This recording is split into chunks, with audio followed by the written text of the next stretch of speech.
Ang ating spark plug, ang kailangan linisan dito, pagkatapos nating malinisan to, ang chinecheck natin dyan, yung ating electrode, ito. Yung pinakasentro niya, dapat yan, hindi yan naubos, hindi tabingi, hindi na kinain ng heat, no? Dapat good na good pa yung tayo ng ating electrode sa ating spark plug. Yan yung mga titignan natin.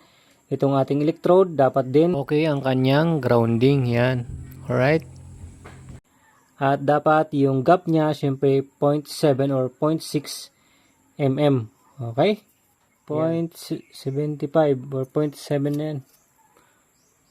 Yan. Pasok natin ay medyo lawlaw. Okay? Medyo lawlaw.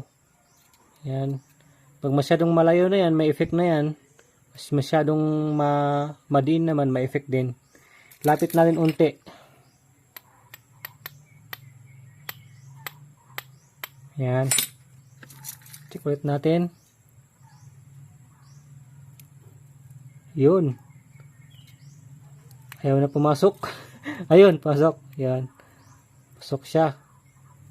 Saktong sakto. Kasi 0.75 to.